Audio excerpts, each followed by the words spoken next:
do have one more significant recent update that I want to share relative to Ballantyne Apartments. And again, just go back to the point that I made about the challenges that we're seeing in our high occupancy residential units and in some of our public gathering spaces, which is that reflection of the challenges that we're seeing in our society manifesting themselves in these places. Ballantyne Garden Apartments has been a property that has been on our radar. We have had code enforcement at regularly, as well as the police department, but we did just this week take another strong action regarding that specific facility. So late Tuesday afternoon, we issued an unfit declaration for the common areas at Ballantyne Garden Apartments, which are on the south side, North Valley. For those that aren't familiar, it's a 4-building complex making up 138 units. Again, we've been monitoring it closely. We did undertake a significant cleanup of the exterior of the property yesterday. Jake Dishaw, our code enforcement director, will talk more about that, but we also have significant interior conditions that we're dealing with as well. So with that, I'll ask Jake to come up and share more information on Ballantyne. Thank you, Mayor. Good afternoon. As the Mayor stated, our team has been involved with inspections down at Ballantyne Gardens this week.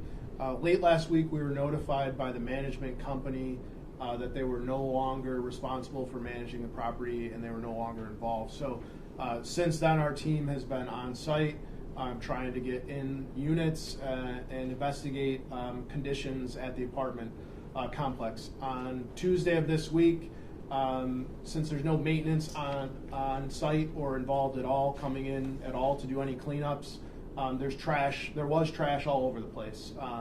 The inner courtyard area, parking area. So we sent our Department of Public Works. They did a big cleanup there, took about 14,000 pounds of trash off site and got rid of that. Since then, we've been going around inside the apartment complex. Actually, this morning, I was there myself. We are discovering that some people are living in some tough situations. So we're doing everything we can to support them, put them in quality housing and support them if they shouldn't be living there. And we've issued a stop rent order to all public rents, so social services and any other agency that's paying public rents there.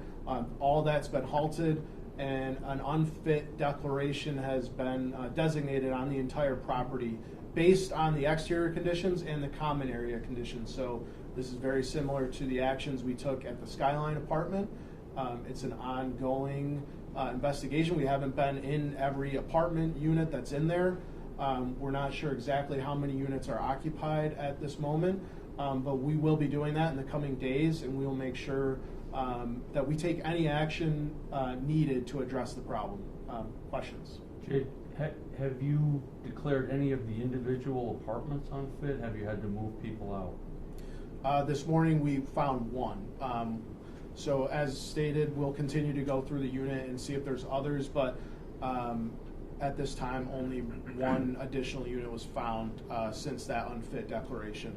There were complaints in December from people who didn't have heat at Ballantyne, and at the time you said you were working with the management and they seemed pretty cooperative. It's a new owner. What has changed? We don't know. The management is no longer involved that was working on behalf of the ownership. The local management. Correct. So ownership's been unresponsive to our outreach.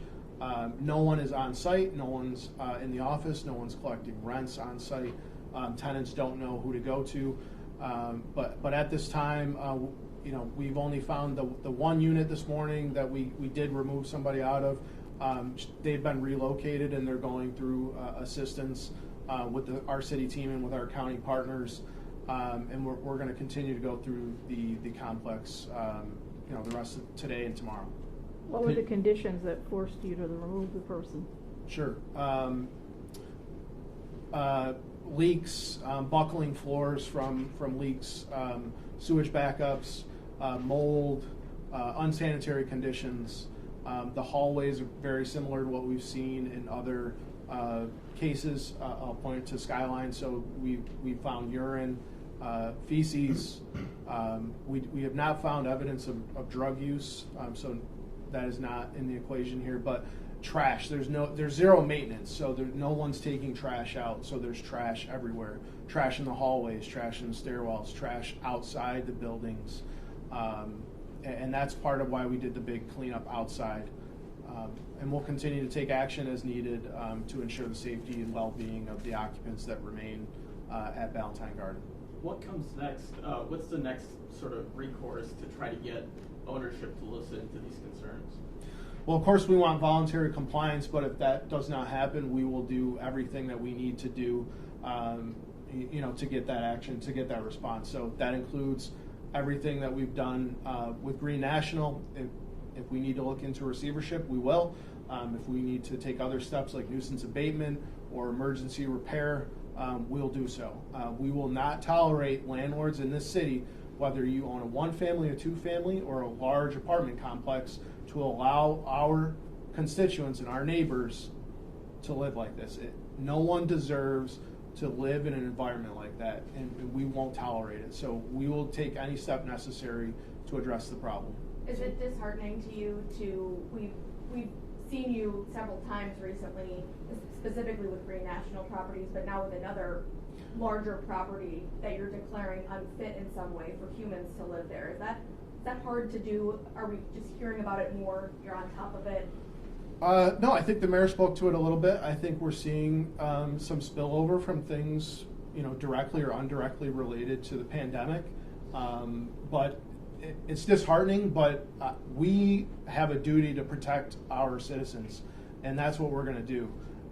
So we will stay on it, and that includes looking into Brighton Towers, whether they're having security access issues, broken doors, stuff like that. We're going to stay on all of it. But it's disheartening that people have to live like this, and that they feel like they don't have anybody to turn to. But I'm here today to announce, with our team, and we will use state partners, county partners, and we will use every tool possible to ensure that we're holding ownership accountable for these code violations. And these are safety matters. These are life safety matters that impact quality of life.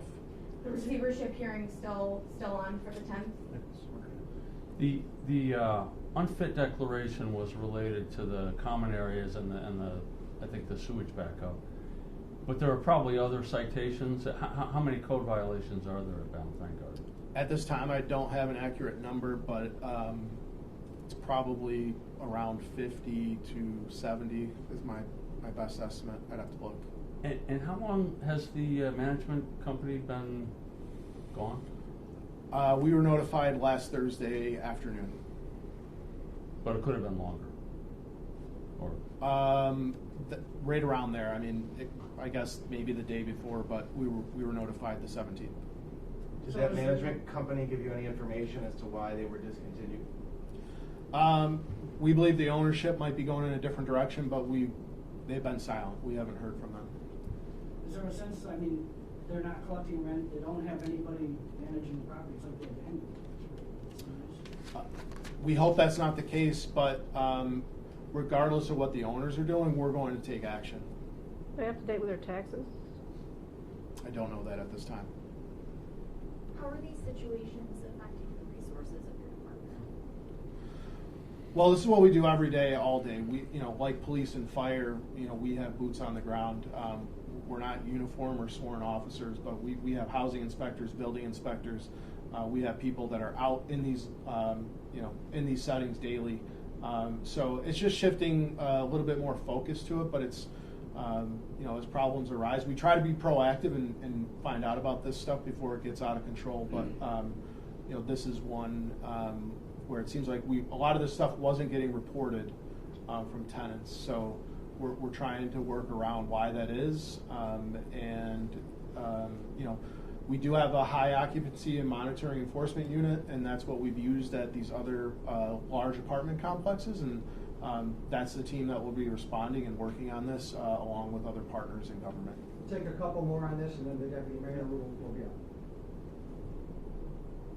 Okay. Thank you. Thanks, Jake. And as I bring up the deputy mayor, I do think it's important to note that, as Jake said, we we have been addressing the exterior conditions, but it really takes us being made aware of the interior conditions by tenants to address those as well. And in some cases, we do have tenants in properties that will proactively call, but we understand that there are circumstances that lead tenants to not feel like they are in a position to call, whether it's because they're concerned about retaliation, maybe they don't believe that anything will change, but that is a critically important component of this dynamic. We're literally going knocking door to door right now to make sure that we have a good handle on the condition of each one of the units in this property. But on that note, I want to bring up the Deputy Mayor to talk a little bit more about that and how we can partner with our constituents to hold these slumlords accountable, but also about how, from a larger perspective,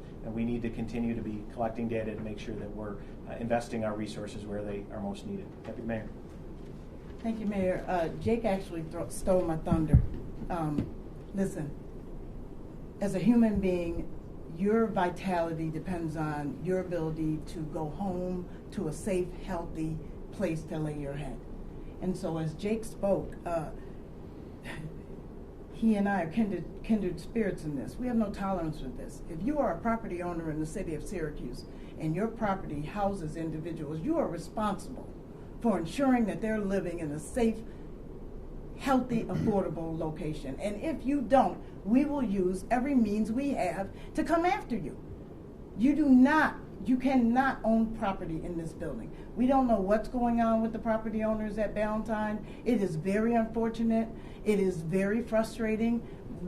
Just over a year ago, the owners took on the ownership and took on the management, and here we find ourselves today in a similar situation than what we were doing. And we will use every tool leading up to and including receivership if that is what we need to do. But the most important thing is for tenants and residents of the city to know, if you have an issue in your property, call code enforcement.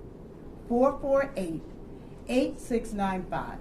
448-8695. Call again, call a third time, and we will respond to you. You can also use our city line to report. If you even don't live in the building, but you see this disruption around the building or garbage around the building, you can use those mechanisms as well to let us know so we can respond appropriately.